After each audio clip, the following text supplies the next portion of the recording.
Guten Tag. Heute möchte ich gerne über die Einfachzunge bzw. Doppelzunge sprechen und demonstrieren. Wir erinnern uns, dass wir schon Portato-Übungen gemacht haben. Ich werde die kurz nochmal wiederholen. Ausatmen, einatmen.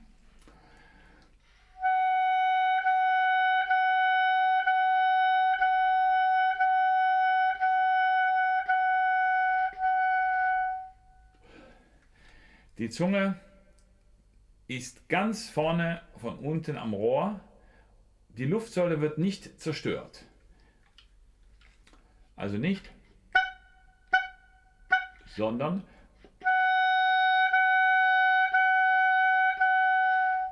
so. Und das Staccato könnte man ja auch Artikulation nennen. Artikulation bei Sprache spielt ja eine große Rolle, die Konsonanten. Und wir Oboisten haben verschiedene Möglichkeiten, das zu sprechen. Bei mir, ich würde sagen, Staccato doppelt, sprechen wir T, K, T, K. Während ich nicht Ta, K, Ta, K. Denn Ta, K, das A und das K wird weiter hinten im Hals gesprochen. Ta, K. Wenn man das wiederholt oder T, K, T, K. T, K, das sind die Buchstaben, wo meiner Meinung nach die Zunge weiter vorne spricht. Also T ist sehr, sehr spitz und K spricht oben am Gaumen. T, K. Da, K, vor allen Dingen das Da, K, K, das K wird hinten gesprochen. Und das T, K wird sehr weit vorne gesprochen. Und jetzt für die Doppelzunge würde ich jetzt einfach mal K, K, K, so, oder wir haben T, T, T und jetzt sind wir K, K, K. Also wir können erstmal T. Das ist jetzt T, T, T. Und jetzt spreche ich K, K, K.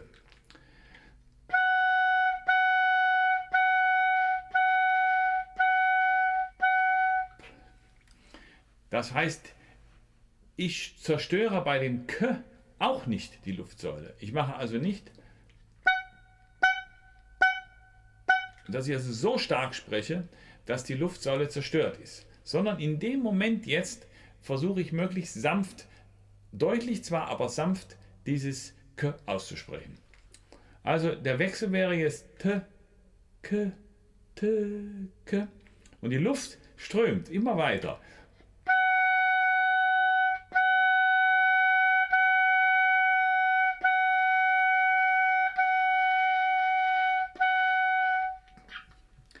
Also T, K, T, K.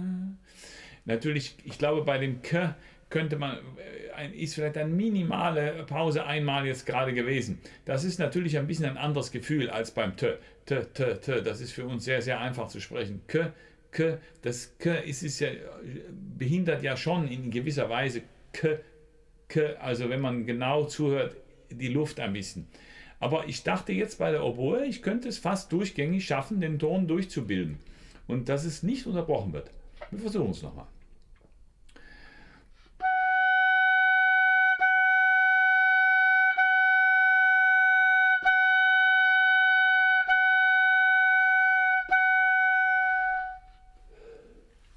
Ja, das wäre jetzt die erste Übung, die man erstmal versuchen muss.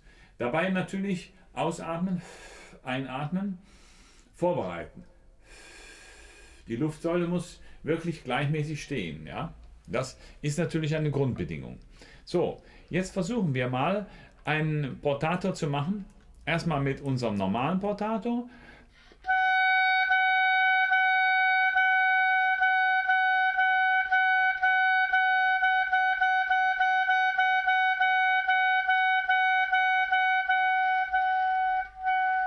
Das wäre jetzt normales auf T, T, T, T. Und jetzt versuchen wir das gleiche Portato zu machen mit Ki, T, T, K, T, K.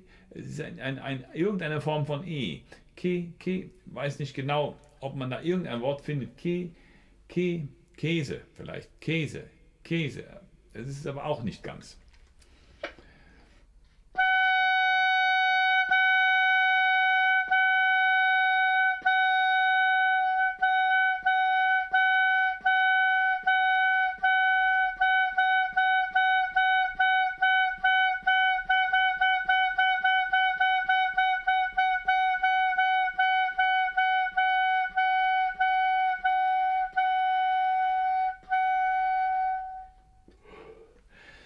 Ja, das war ein Portato, im Grunde genommen auf K, auf dem K, nicht? Ja, das ist erstmal eine Grundübung. Das muss man erstmal versuchen zu beherrschen, damit auch die Doppelzunge möglichst sanft sich einführt. Nachdem wir das jetzt geschafft haben, etwas schneller,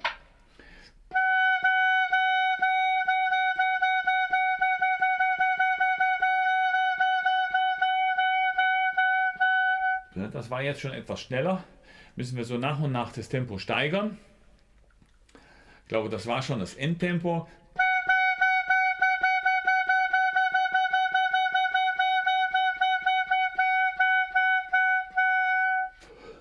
Machen wir jetzt einen Wechsel zwischen T, K auf einem Ton.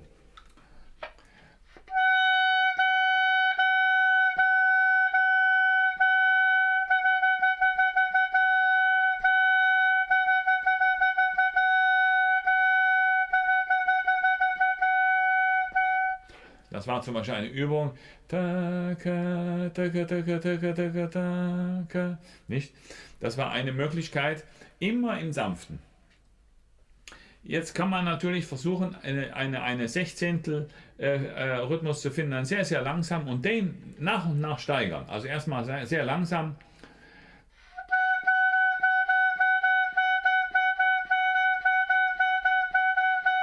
Das ist, also,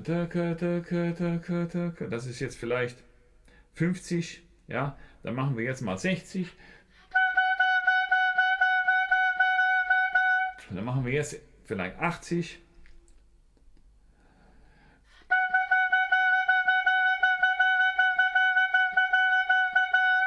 Nicht? Und so versuchen wir das immer weiter zu steigern. Ja. Jetzt versuchen wir, nachdem wir das so gemacht haben, einen Impuls zu finden, nicht zu schnell, Wechsel von Einfachzunge zu Doppelzunge. Also einmal Einfachzunge, da, da, da, da, da, da, da, da, da, und dann das war jetzt also einfach Doppelzunge. Also ich mache das nochmal nacheinander, erstmal die Einfach und dann die Doppel.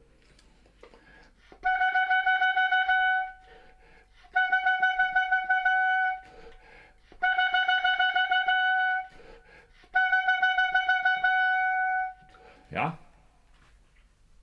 So, das kann man jetzt natürlich noch etwas steigern im Tempo. Nach und nach. Also wenn man das Metronom einstellt in 5er oder in 10er Schritten, nicht einfach 50 und dann 100, das ist viel zu schnell. Hm?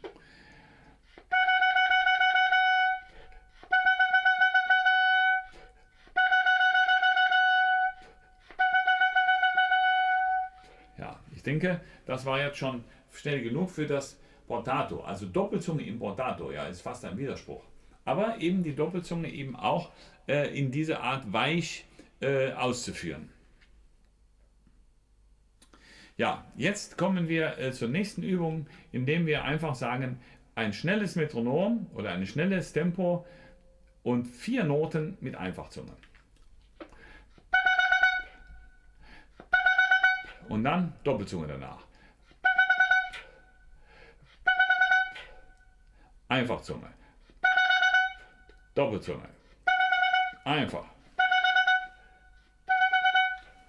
So, und dabei muss man versuchen, mit seinem Ohr und mit seinem Gefühl das so zu verbinden, dass die Einfach- und die Doppelzunge sich immer näher in den klanglichen und in der Attitüde annähern.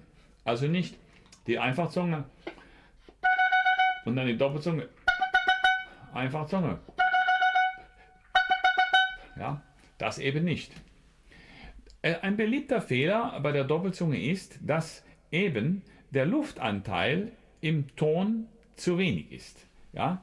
Also dass die Aussprache zu heftig, der K-Stoß, der zweite K, also manche sprechen auf K leider, ist aber manchmal auch zu fest.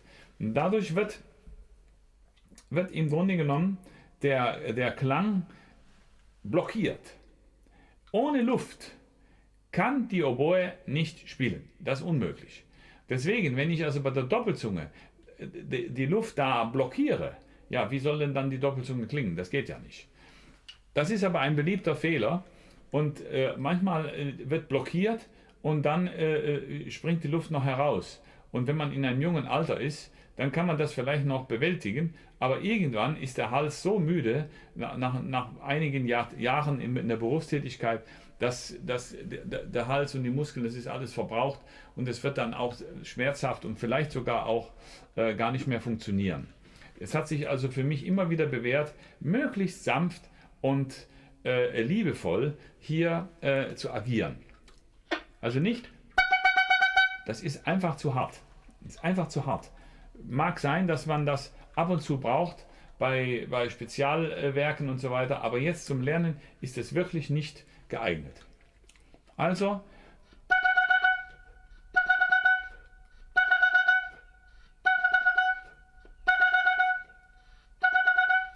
dass nach und nach sich das annähert. Dann kann man aber auch zwei Figuren zusammennehmen.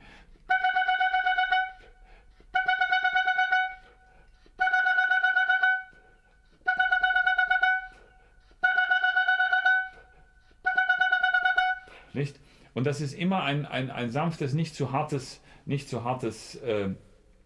Staccato. Erste Mal.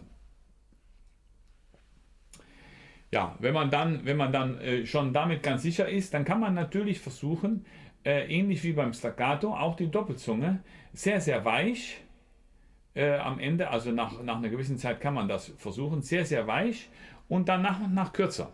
Also da muss man natürlich einen Rhythmus finden. Wir machen es einmal mit der Einfachzunge, also vom Portato zum Staccato.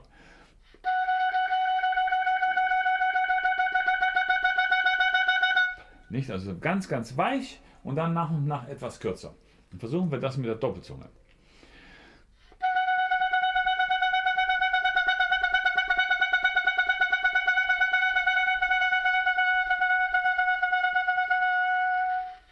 Also weich, etwas kürzer und wieder etwas weich. Wir versuchen es nochmal.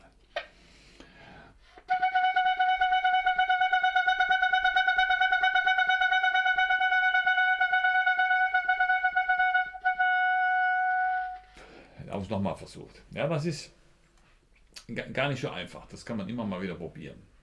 So.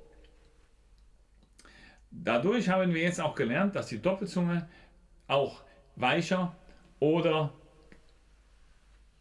kürzer sein kann, also diese Flexibilität. Nicht? Wenn wir das gemacht haben, dann nehmen wir uns einfach mal eine bequeme Lage.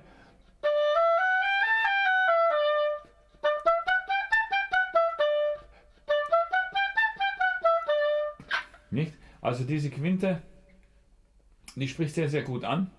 Und da machen wir immer Legato, Einfachzunge, Doppelzunge.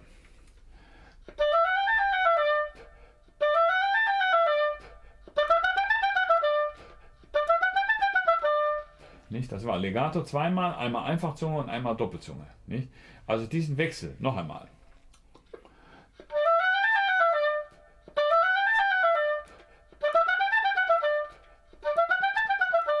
Nicht? Es wäre jetzt die erste Möglichkeit, die Doppelzunge und die Einfachzunge möglichst anzugleichen. In dem langsamen Tempo. Immer langsam. Wenn wir das eine Weile gemacht haben, dann können wir natürlich auch dann die Doppelzunge versuchen zu trainieren, indem wir das schneller machen.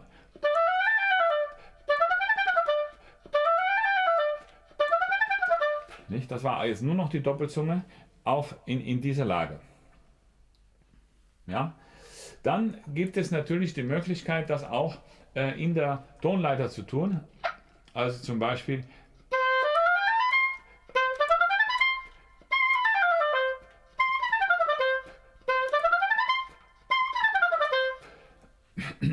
also erstmal immer immer die Doppelzunge, immer erstmal im Legato und danach im Staccato. Also zunächst die Tonleiter im Legato, Entschuldigung, und dann die Tonleiter im Doppelstaccato. Dass man immer die Basis hat zur Stütze. Ja, soweit zu den ersten Übungen bei der Doppelzunge. Auf Wiedersehen.